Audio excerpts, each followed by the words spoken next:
अथ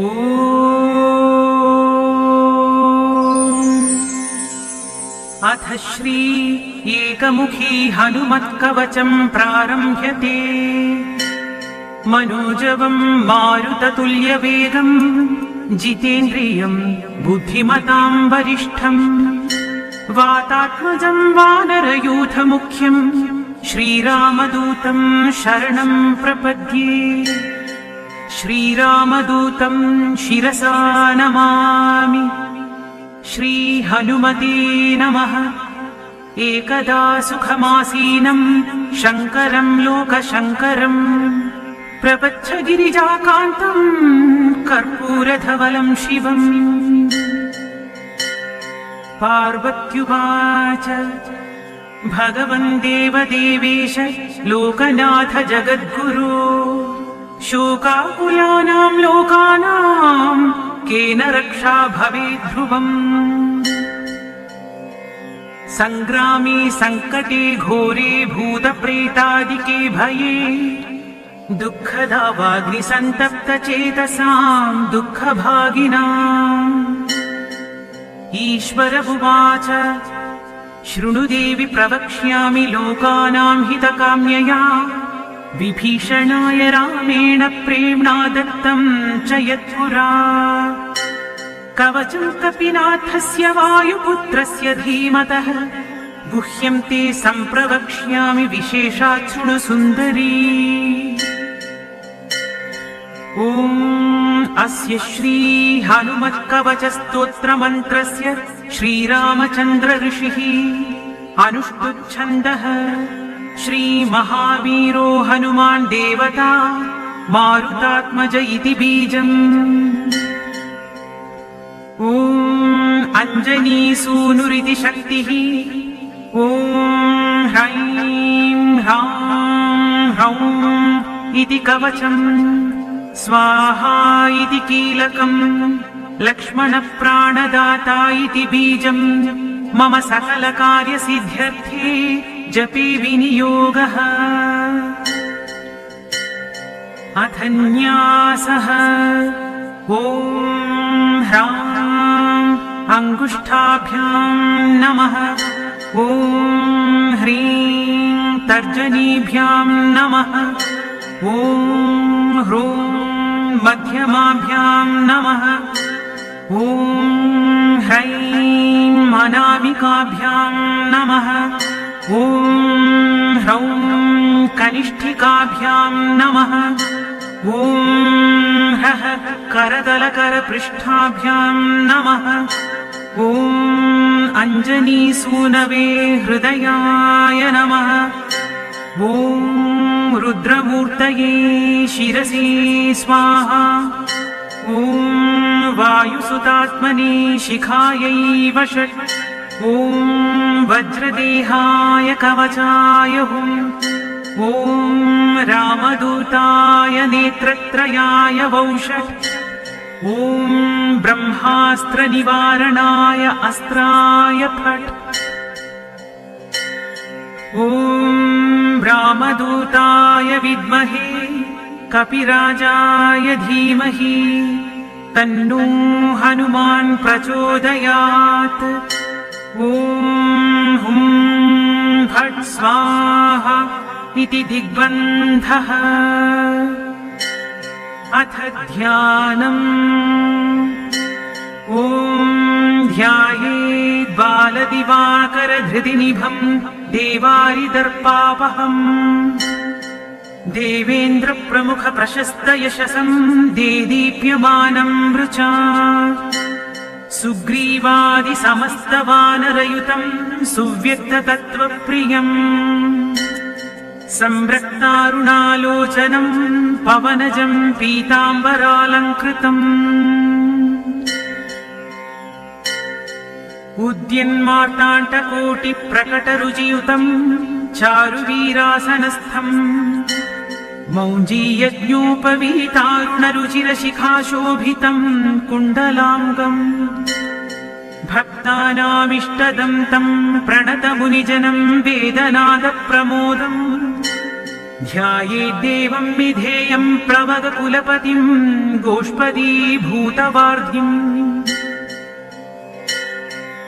वज्राङ्गं पिङ्गकेशाढ्यं स्वर्णकुण्डलमण्डितम् नियुद्धकर्मकुशलं पारावारपराक्रमम्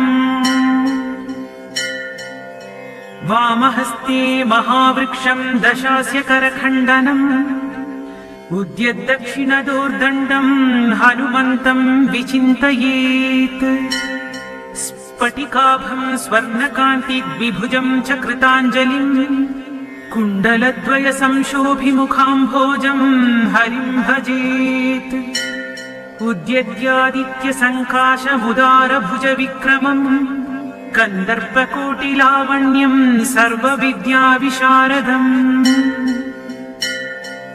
श्रीरामहृदयानन्दं भक्तकल्पमहीरूहम् अभयं वरदं दोर्भ्यां कलये मारुतात्मजम् अपराजित नमस्तेस्तु नमस्ते रामपूजित प्रस्थानं च करिष्यामि सिद्धिर्भवतु मे सदा यो वारं निधिमल्पप्लवलं विवोल्लङ्घ्य प्रतापान्वितो वैदेही घनशोकतापहरणो वैकुण्ठतत्त्वप्रियः अक्षाद्यर्चित राक्षसेश्वर महादर्पापहारिरणे सोऽयं वानरपुङ्गवोऽवतु सदायुष्मान् समीरात्मजः वज्राङ्गं पिङ्गकेशं कनकमयलसत्कुण्डलाक्रान्तगण्डं नानाविद्याधिनाथं करतलविधृतं पूर्णकुम्भं दृढं च भक्ताभीष्टाधिकारं विदधति च सदा सर्वदा सुप्रसन्नं त्रैलोक्यत्राणकारं सकलभुवनगं रामदूतं नमामि उद्यल्लाङ्गूलकेश प्रलय जलधरं भीममूर्तिं कपीन्द्रम् वन्दे रामाङ्घ्रिपद्मभ्रमर परिवृतं तत्त्वसारं प्रसन्नम् वज्राङ्गं वज्ररूपं कनकमयलसत्कुण्डलाक्रान्तगण्डं दम्भोलिस्तम्भसारप्रहरणविकटं भूतरक्षोधिनाथम् वामे करे वैरिभयं वहन्तं शैलं च दक्षे निजकण्ठलग्नम् दधानमासाद्य सुवर्णवर्णं भजे ज्वलत्कुण्डलरामदूतम् पद्मरागमणिकुण्डलद्विषा पाटलीकृतकपोलमण्डलम् दिव्यगेहकदलीवनान्तरे भावयामि पवमाननन्दनम् ईश्वर उवाच इति वदति विशेषाद्राघवो राक्षसेन्द्रम् प्रमुदितवरचित्तो रावणस्यानुजो रघुवरवरदूतं पूजयामास भूयः स्तुतिभिरकृतार्थस्वं परं मन्यमानः वन्दे विद्युद्वलय सुभग स्वर्णयज्ञोपवीतम् कर्णद्वन्दे कनकरुचिरे कुण्डले धारयन्तम् उच्चैर्हृष्यद्युमणिकिरणश्रेणि सम्भाविताङ्गम् सत्कौपीनं कपिवरवृतं कामरूपं कपीन्द्रम् मनोजवं मारुततुल्यवेगं जितेन्द्रियं बुद्धिमतां वरिष्ठम् वातात्मजं वानरयूथमुख्यं श्रीरामदूतं सततं स्मरामि ॐ नमो भगवते हृदयाय नमः ॐ आञ्जनेयाय शिरसि स्वाहा ॐ रुद्रमूर्तये शिखायै वषट् ॐ रामदूताय कवचाय हुम् ॐ हनुमते नेत्रत्रयाय वौषट् ॐ अग्निगर्भाय अस्त्राय फट् ॐ नमो भगवते अङ्गुष्ठाभ्यां नमः ॐ आञ्जनेयाय तर्जनीभ्यां नमः ॐ रुद्रमूर्तये मध्यमाभ्यां नमः। ॐ वायुसूनवे अनामिकाभ्यां नमः। ॐ हनुमते कनिष्ठिकाभ्यां नमः। ॐ अग्निगर्भाय करतलकरपृष्ठाभ्यां नमः। अथ मन्त्रमुच्यते। ॐ ऐं ह्रीं श्रीं ह्रां ह्रीं ह्रूं ह्रैं ह्रौं ह्रः। ॐ ह्रीं ह्रौं। ॐ नमो भगवते महाबलपराक्रमाय भूतप्रेतपिशाच शाकिनी डाकिनी यक्षिणी पूतनामारि महामारी भैरवयक्षवेतालराक्षसग्रह राक्षसादिकम् क्षणेन हन हन भञ्जय भञ्जय। मारय मारय शिक्षय शिक्षय महामाहेश्वर रुद्रावतार हुं फट् स्वाहा। ॐ नमो भगवते हनुमदाख्याय रुद्राय सर्वदुष्टजनमुखस्तम्भनम्। कुरु कुरु ह्रां ह्रीं ह्रूं ठं ठं ठं फट् स्वाहा। ॐ नमो भगवते अञ्जनीगर्भसम्भूताय रामलक्ष्मणानन्दकराय कपिसैन्यप्रकाशनाय पर्वतोत्पाटनाय सुग्रीवसाधकाय रणोच्चाटनाय कुमारब्रह्मचारिणे गम्भीरशब्दोदयाय। ॐ ह्रां ह्रीं ह्रूं सर्वदुष्टनिवारणाय स्वाहा। ॐ नमो हनुमते सर्वग्रहानुभूतभविष्यद्वर्तमानान् दूरस्थान् समीपस्थान् सर्वकालदुष्टदुर्बुद्धीनुच्चाटयोच्चाटय परबलानि क्षोभय क्षोभय। मम सर्वकार्यं साधय साधय हनुमते।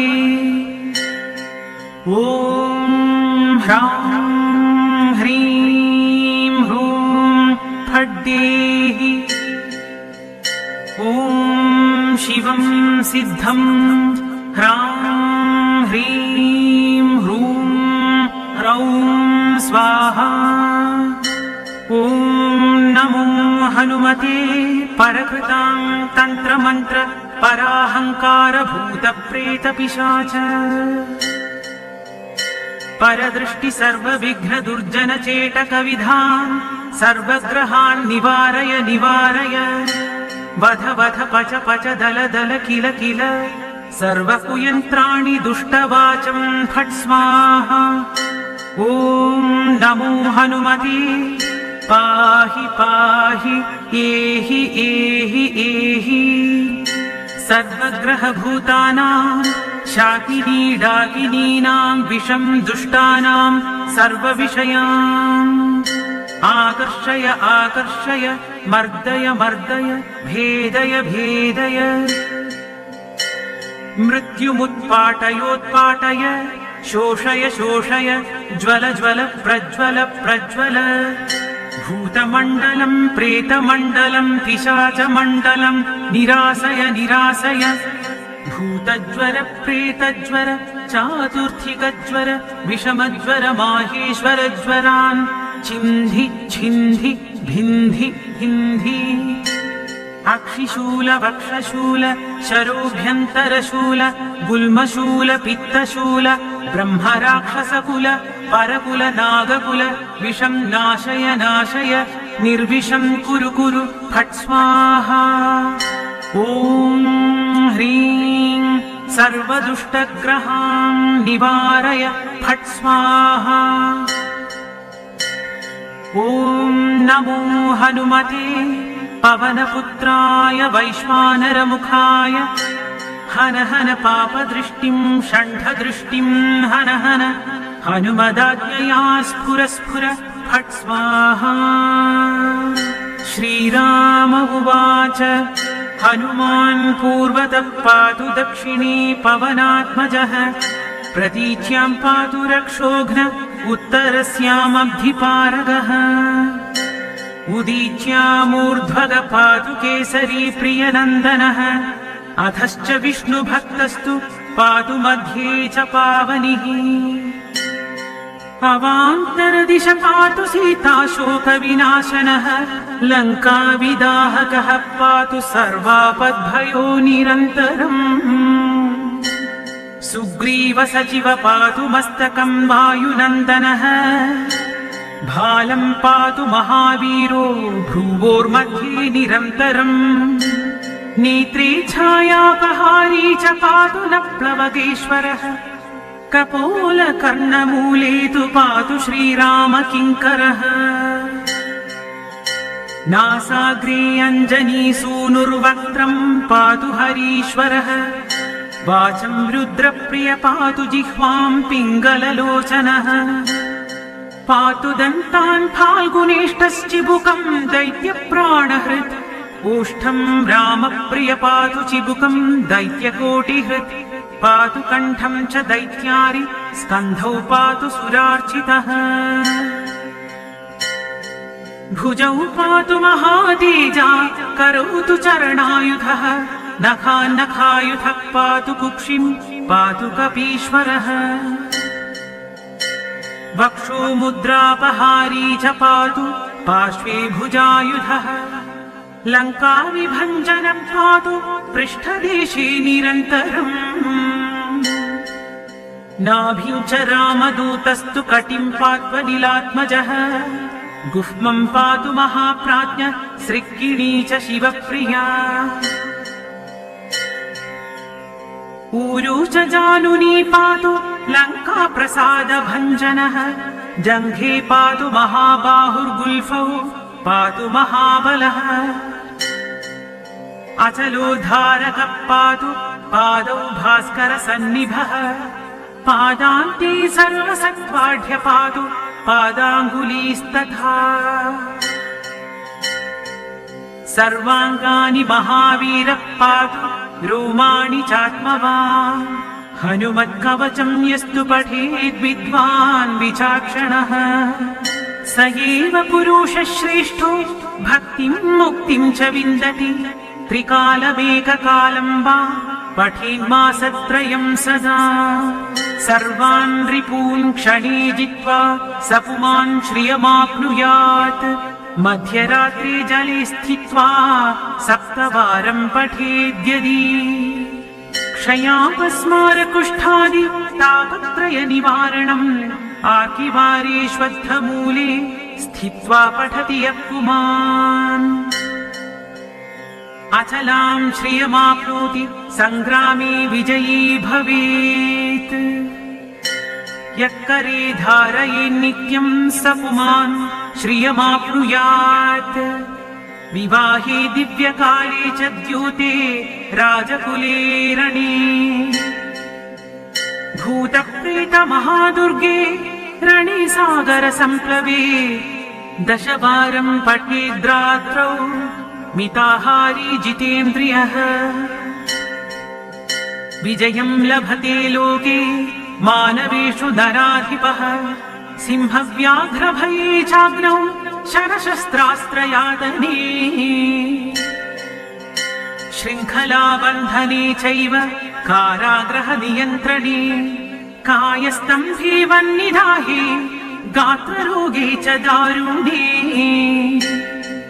शोके महारणे चैव ब्रह्मग्रहविनाशने सर्वदा तु पठे नित्यं जयमाप्नोत्यसंशयम् भूर्जेवावसने रक्ते क्षौमे वा तालपत्रके त्रिगन्धेनाथवा मस्या लिखित्वा धारयेन्नरः 5-7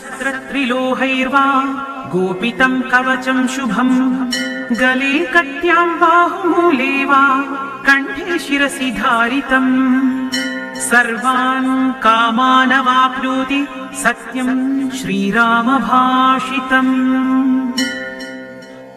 उल्लङ्घ्य सिन्धो सलिलं सलीलं यशोकवह्निं जनकात्मजायाः आदाय तेनैव ददाह लङ्काम् नमामि तं प्राञ्जलिराञ्जनेयम् ॐ हनुमानञ्जनीसूनुर्वायुपुत्रो महाबलः श्रीरामेष्टफाल्गुनसख पिङ्गाक्षोमितविक्रमः उदधिक्रमणश्चैव सीताशोकविनाशनः लक्ष्मणप्राणदाता च दशग्रीवस्य दर्पः द्वादशैतानि नामानि कवीन्द्रस्य महात्मनः स्वापकाले प्रबोधे च यात्राकाले च यः पठेत् तस्य सर्वभयं नास्ति रणे च विजयी भवेत् धनधान्यं भवेत् तस्य दुःखं नैव कदाचन ॐ ब्रह्माण्ड पुराणान्तर्गते नारद अगस्त्य संवादे श्रीरामचन्द्र कथित पञ्चमुखे एकमुखी हनुमत्कवचम्